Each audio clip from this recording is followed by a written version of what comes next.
Sir, ચા પીવાથી ઊંઘ કેમ ઉડી જાય છે? લે, સવાલ સારો છે બેટા, બહુ સરસ અને સારું છે. તે આ કેમિસ્ટ્રી ક્લાસની અંદર આ સવાલ પૂછ્યો છે. બરાબર, ચાલો હું તને એનો જવાબ આપી દઉં છું. બરાબર, શું થાય તો કે તમે બધા જ જાણો છો કે ચા હોય કે કોફી હોય કે ડાર્ક ચોકલેટ હોય કે ગ્રીન ટી હોય, આ બધાની અંદર હોય છે કેફીન. શું હોય છે? કેફીન. તો આપણે લખ્યું CAFFEINE, કેફીન કહેવાય આને. બરાબર, હવે આ કેફીન જે છે એ તમારી ઊંઘ જે છે એને શું કરી દે છે? ગાયબ કરી દે છે. પણ એની પાછળની કેમિસ્ટ્રી તો ખબર હોવી જોઈએ ને. કેમિસ્ટ્રી શું છે સમજાવો. જો સાંભળો, તમારા બ્રેનની અંદર તમે સવારમાં જ્યારે ઉઠો છો ત્યારે તમે એકદમ ફ્રેશ મૂડમાં હોય, ત્યારે તમારા એના પછી તમે પોતાની રોજિંદી ક્રિયાઓ કરવાનું ચાલુ કરો અને જેમ જેમ તમારું બ્રેન, તમારી બોડી એનર્જીનો વપરાશ કરતું જાય, તમે કામ કરવાનું ચાલુ કરો, ત્યારે તમારા બ્રેનની અંદર એડેનોસિન જે છે ઉત્પન્ન થાય. આ એક કેમિકલ છે.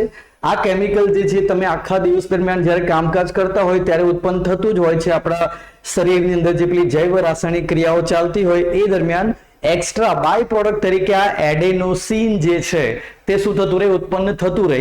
અને આ એડેનોસિન તમારા બ્રેનની અંદર રહેલા પેલા જે રિસેપ્ટરો છે ને ત્યાં આગળ ચીપક્યા કરે, ત્યાં ચોટ્યા કરે.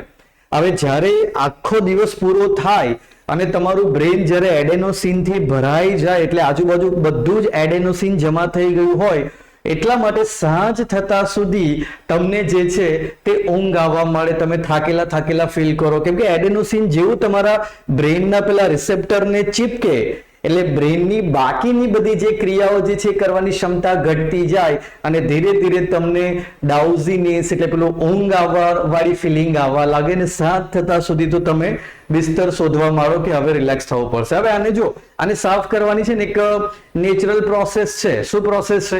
તો કે તમે સૂઈ જાઓ ને તો તમારું બ્રેન ઓટોમેટિક, તમારી બોડી જે છે ઓટોમેટિક એક ક્લીનિંગ પ્રોસેસ ચાલુ કરે.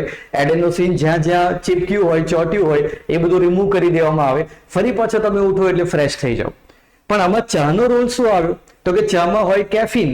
બરાબર, હવે એડેનોસિન પેદા થઈને બ્રેનના રિસેપ્ટર પર ચોટે એ પહેલા જ જો તમે ચા પી લીધેલી હોય તો આ કેફીન જે છે એ રિસેપ્ટર ઉપર ચીપકી જાય, એડેનોસિનને બ્લોક કરી દે, ત્યાં બ્રેન પર એ સાઇટ ઉપર ચીપકવા દેતું નથી અને એના લીધે પેલી જે ઊંઘ એડેનોસિનના કારણે તમને આવી રહી હતી કાં તો વધારે પડતી આવવાની હતી તે હવે આવશે નહીં.